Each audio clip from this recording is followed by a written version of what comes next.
नमस्कार दोस्तों, स्वागत है मेरे चैनल पर। बीईओ खंड शिक्षा अधिकारी जो भी आपका पेपर हुआ था 16 अगस्त को, उसकी आंसर की आपके सामने यहाँ पर है। आप लोग एक एक क्वेश्चन को यहाँ पर चेक कर सकते हैं, ठीक है। तो फर्स्ट क्वेश्चन था आपका, निम्नलिखित में से दो शासकों के मध्य 17 मई 1540 में कन्नौज के पास युद्ध हुआ था। तो कौन से ऐसे दो शासक थे? उसके ऑप्शन आपके नीचे हैं, ये आपके ऑप्शन थे। तो इसमें आप आंसर देख सकते हैं। आंसर आपका कौन सा है? बी है, ठीक है। शेरशाह और हुमायूं के बीच में। अगला क्वेश्चन है आपका, निम्नलिखित में से किस कारण से महात्मा गांधी ने 1922 में असहयोग आंदोलन वापस को ले लिया था? ठीक है। तो चौरी चौरा में जो हिंसा हुई थी, उसमें एक चौकी थी, उसमें आग लगा दी गई थी। उस वजह से उन्होंने फिर बाद में बहुत ज़्यादा हिंसा हुई तो वापस उन्होंने ये आंदोलन ले लिया था, ठीक है। थर्ड था, गदर पार्टी में निकलने से कौन सा संबंध नहीं है? लाला हरदयाल थे इसमें, पंडित रामचंद्र थे, बरकतुल्लाह थे, खुदीराम बोस नहीं थे। तो ऑप्शन नंबर आपका डी इसमें हो जाएगा। फोर्थ देखते हैं, निम्नलिखित में से कौन सा सुमेलित नहीं है? ठीक है। तो ऑप्शन नंबर डी आपका है कूका विद्रोह। नेक्स्ट देखिए, निम्नलिखित नेताओं में से किसने कहा था मैं तो एक भारतीय नगाड़ा है जिसका कार्य सोते हुए को जगाना ताकि वे अपनी मातृभूमि के लिए जागें और कार्यरत हो सकें? ठीक है। तो ये एनी बेसेंट ने ये कहा था। नेक्स्ट देखिए, निम्नलिखित में से कौन सा पोषक तत्व दलहनी फसलों में गांठ गठन के लिए आवश्यक है? तो ऑप्शन नंबर बी है सिलिकॉन। 1 kg नत्रजन की आपूर्ति के लिए कितनी यूरिया की मात्रा की आवश्यकता होती है? ऑप्शन नंबर ये 2.2 kg।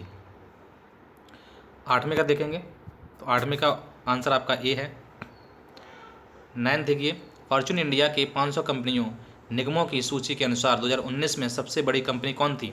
तो ऑप्शन नंबर ए है इंडियन ऑयल कॉरपोरेशन लिमिटेड। दसवां था, उत्तर प्रदेश में पहला तैरता सौर ऊर्जा संयंत्र निम्नलिखित में किस बांध पर है? तो रिहंद बांध। उत्तर प्रदेश में से निम्नलिखित में से कौन सा जिला संतरे का सर्वाधिक उत्पादक है? तो आपका ये है सहारनपुर। और चूड़े के लिए कौन सा है? फिरोजाबाद, जो कि यहाँ पर दिया नहीं गया है, ठीक है। आगे देखिए, उत्तर प्रदेश में निम्नलिखित नगरों में से किसमें भारतीय दलहन अनुसंधान स्थित है? तो इसका सीधा सा आंसर है सी, कानपुर, ठीक है। और थर्ड का ऑप्शन है आपका सी, सॉरी 13 क्वेश्चन का आंसर आपका है सी। आगे देखिए, उत्तर प्रदेश के बारे में निम्नलिखित कथनों पर विचार कीजिए। यह देश में सर्वाधिक दुग्ध उत्पादक राज्य है, बिल्कुल सही है। इसमें देश का अधिकतम आलू की खेती की जाती है, बिल्कुल सही है। यह देश का प्रमुख गन्ना उत्पादक राज्य है, ये भी सही है। तो 1, 2, 3 आपके सही हैं। चौथा, धान के उत्पादक में इसका तीसरा स्थान है, ठीक है। तो आपका ऑप्शन नंबर बी सही हो जाएगा, 1, 2 और 3। उत्तरीय भारतीय शास्त्रीय संगीत का बाइबल ग्रंथ किससे संबंधित है? तो नाट्यशास्त्र से। 16 का आपका आंसर ए है, आप देख सकते हैं। 17 का आपका आंसर ए है, ठीक है। 18 का आपका आंसर डी है। निम्नलिखित में से कौन सा कोलकाता के उन 4 नवीनीकृत विरासत भवनों में शामिल नहीं है जिसे जनवरी 2020 में राष्ट्र को समर्पित किया गया था? ठीक है। 19वां देखेंगे, विश्व स्वास्थ्य संगठन के अनुसार जनवरी 2020 में निम्नलिखित में से कौन सा देश विश्व के खसरे में सबसे अधिक प्रकोप से इफेक्टेड था? तो आपका इसमें हो जाएगा ऑप्शन नंबर सी, कांगो लोकतांत्रिक गणराज्य। 20 नंबर क्वेश्चन है आपका, अफ्रीकी महाद्वीप के निम्नलिखित में से किस देश ने भारत में अपना प्रथम महात्मा गांधी कन्वेंशन सेंटर जनवरी 2020 में खोला था? ठीक है। तो उसका ऑप्शन नंबर है ए, नाइजर ने। नेक्स्ट क्वेश्चन देखते हैं आगे। 21वां क्वेश्चन है, जनवरी 2020 में मिशेल ओबामा को निम्नलिखित में से किस एल्बम हेतु ग्रैमी पुरस्कार सम्मानित किया गया? तो इसका ऑप्शन है आपका ए, ठीक है, बिग मिंग ने। 22 का आंसर है, विश्व आर्थिक मंच द्वारा जारी वैश्विक प्रतिभा सूचकांक 2020 के अनुसार निम्नलिखित में से कौन सा सम्मिलित नहीं है? ठीक है। इसका ऑप्शन नंबर है डी। नेक्स्ट देखिए, 3 जनवरी 2020 को दिल्ली में 100 ग्लोबल चाइल्ड प्रोडिजी अवार्ड जीतने वाली 13 वर्षीय सुचेता सतीश के संदर्भ में कौन सा कथन पर विचार कीजिए? वह यूएई में रहती थी, वह 120 भाषाओं में गाना गा सकती थी। तो ऑप्शन नंबर सी है आपका 1 और 2 दोनों। सन 2020 में COP 26 का आयोजन निम्नलिखित शहरों में किस में से किया गया? तो ऑप्शन नंबर ए है इलास्को। 25वां क्वेश्चन है, बांस एक जादुई घास विषय पर एक 2 दिवसीय कार्यशाला से प्रदर्शनी 11-12 जनवरी 2020 को भारत के निम्नलिखित किस नगर में आयोजित की गई? ऑप्शन नंबर सी है जम्मू में। 26 देखिए, 26 का आपका है सी। 27 का है ऑप्शन नंबर ए। 28 का ऑप्शन नंबर सी। 29 का, भारत में लिग्नाइट कोयला का सबसे बड़ा क्षेत्र कौन सा है? D करड़पुरा, sorry Neyveli. 13 देखेंगे, भारत की निम्नलिखित नदियों में से कौन सी दामोदर की सहायक नदी नहीं है? राकर, इंद्रावती, जमुनिया या बारकी? इंद्रावती, ठीक है। निम्नलिखित में से कौन सा सुमेलित नहीं है? तो ऑप्शन नंबर डी है आपका जवाई परियोजना, ये तमिलनाडु में नहीं है। निम्नलिखित में से कौन सा कथन सही है?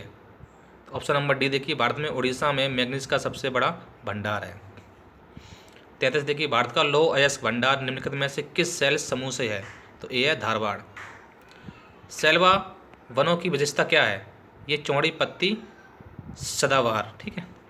ऑप्शन नंबर ए आपका सही है। 35 देखेंगे, सामाजिक वानिकी और पर्यावरण पुनर्वास केंद्र भारत के निम्नलिखित में से किस नगर में स्थित है? तो ऑप्शन नंबर बी है आपका प्रयागराज।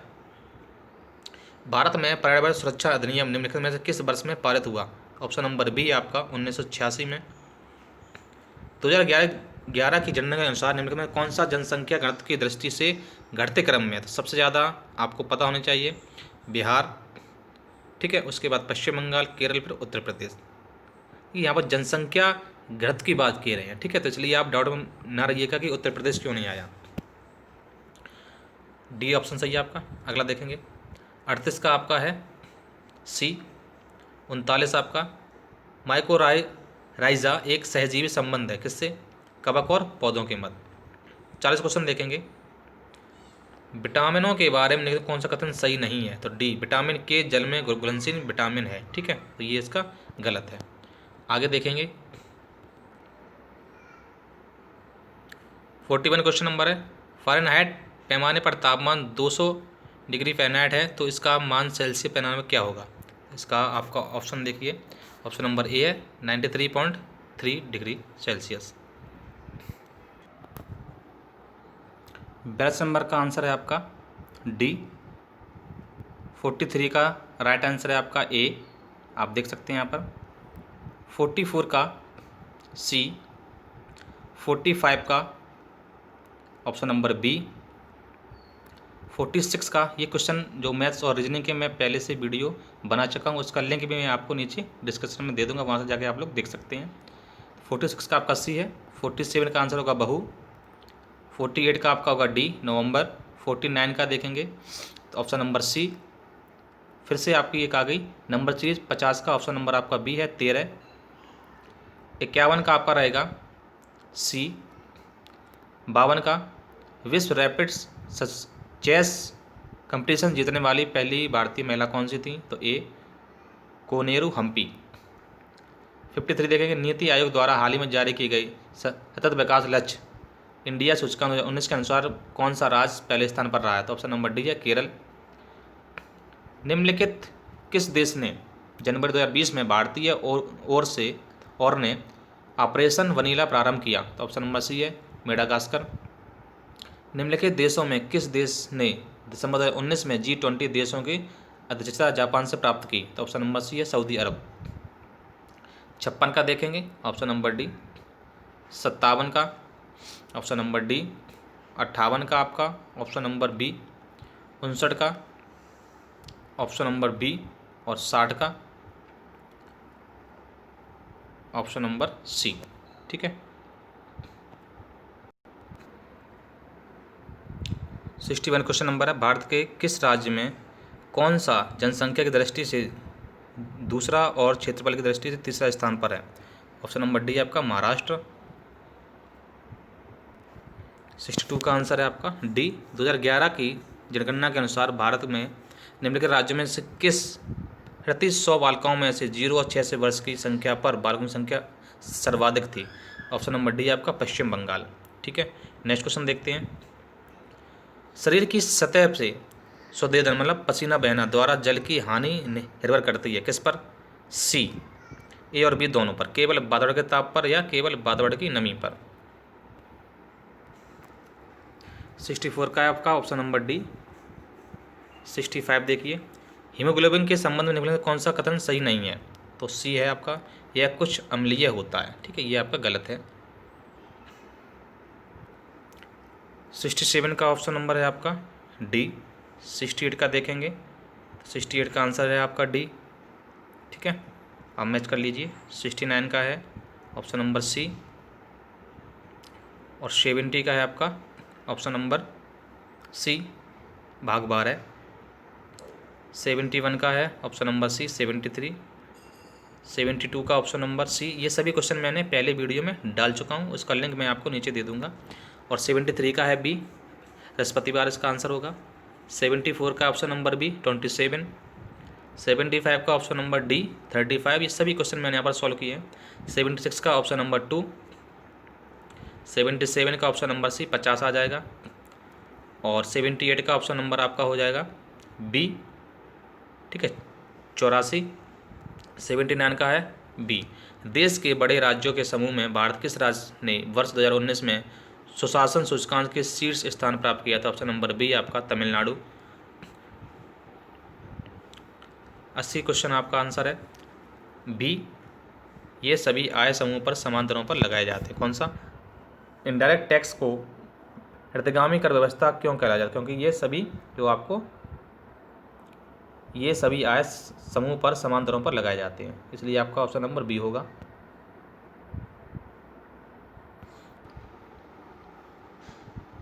इक्यासी नंबर क्वेश्चन है, इसका ऑप्शन नंबर आपका बी है 2024। 82 का आपका आंसर है ए। 83 का आंसर है आपका ए। 84 का आंसर है ए। 85 का ऑप्शन नंबर सी है। कौन सा इनमें सुमेलित नहीं है? ठीक है, सी। 86 देखेंगे, इसका ऑप्शन आपका ए सही है। 87 का ऑप्शन नंबर ए सही है। 88 का बी। 89 का ऑप्शन नंबर ए। 90 का ऑप्शन नंबर सी। 91 का ऑप्शन नंबर ए। 92 का सी। 93 का सी, और 94 का आपका है सी। 95 का ऑप्शन नंबर डी।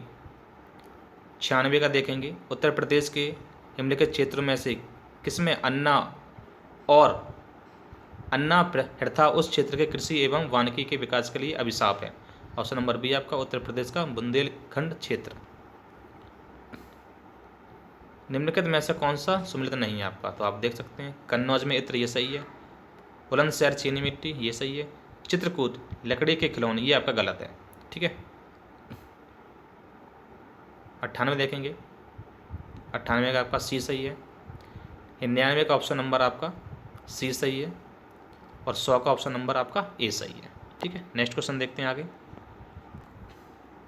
101 का ऑप्शन नंबर है आपका,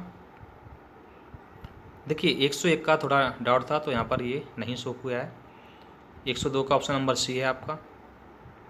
103 का ऑप्शन नंबर सी। 104 का ऑप्शन नंबर बी। 105 का ऑप्शन नंबर बी। 106 का ऑप्शन नंबर सी। 107 का ऑप्शन नंबर डी, और 108 का ऑप्शन नंबर आपका ए। 109 का ऑप्शन नंबर बी। 110 का ऑप्शन नंबर ए। 111 का, देखिए ये क्वेश्चन था, ये क्वेश्चन मुझे कल नहीं मिला था तो ये मैंने यूट्यूब पर डाल नहीं पाया था। ठीक है, तो इसका ऑप्शन हो जाएगा बी 12। 112 का ऑप्शन नंबर डी, और 113 का ऑप्शन नंबर डी। 114 का ऑप्शन नंबर ए। 115 का ऑप्शन नंबर ए। 116 का ऑप्शन नंबर ए। 117 का ऑप्शन नंबर डी, और 118 का ऑप्शन नंबर डी। 119 का ऑप्शन नंबर बी, और 120 का ऑप्शन नंबर सी। ठीक है, तो ये कुछ आपके क्वेश्चन थे तो यहाँ पर मैंने पूरा आंसर शीट यहाँ पर आपको शो किया है, आप लोग देख सकते हैं अपना। ठीक है, ओके, ऑल द बेस्ट।